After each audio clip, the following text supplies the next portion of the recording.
बिस्मिल्लाहिर्रहमानिर्रहीम। अस्सलाम वालेकुम वरहमतुल्लाहि वबरकातुहू। आबिद राजा चैनल की तरफ से आज मैं अपने दोस्तों को रसूलुल्लाह सल्लल्लाहु अलैहि वआलिहि वसल्लम के कुछ मोजज़ात बताऊंगा। उससे पहले मैं अपने तमाम दोस्तों से गुजारिश करूंगा कि अगर आपने अभी तक मेरे चैनल को सब्सक्राइब नहीं किया तो ज़रूर कर लें। तो शुरू करते हैं। बिस्मिल्लाहिर्रहमानिर्रहीम। हुज़ूर पाक हज़रत मोहम्मद सल्लल्लाहु अलैहि वआलिहि वसल्लम के मोजज़ात। आप सल्लल्लाहु अलैहि वआलिहि वसल्लम का साया ज़मीन पर नहीं पड़ता था। आप सल्लल्लाहु अलैहि वआलिहि वसल्लम पर कभी मक्खी नहीं बैठती थी। आप सल्लल्लाहु अलैहि वआलिहि वसल्लम को कभी जमाई नहीं आती थी। आप सल्लल्लाहु अलैहि वसल्लम जैसे आगे देखते थे वैसे ही पीछे देखते थे।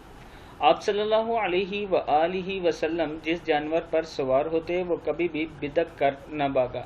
आप सल्लल्लाहु अलैहि वआलिहि वसल्लम के पसीने से खुशबू आती थी।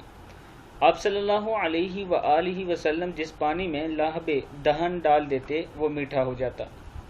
मैं अपने दोस्तों से गुजारिश करूंगा कि जो इस वीडियो को देखे एक बार आपने दुरूद शरीफ पढ़ना है और पूरी उम्मत के लिए ज़रूर दुआ करनी है।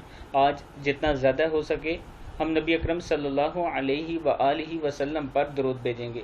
और इसके साथ मैं अपने दोस्तों से गुजारिश करूंगा कि जब भी कोई हदीस आप तक पहुंचती है, दुआ पहुंचती है, उस पर अमल करने के लिए फ़ौरी से इरादा कर लिया करें। अल्लाह ताला इरादों को देखता है। इंशाअल्लाह जब आप इरादा करेंगे तो अल्लाह ताला तौफीक भी अता फरमाएंगे। इस वीडियो को आप दोस्तों ने आगे ज़्यादा से ज़्यादा शेयर करना है। अस्सलामु अलैकुम वरहमतुल्लाहि वबरकातुहू।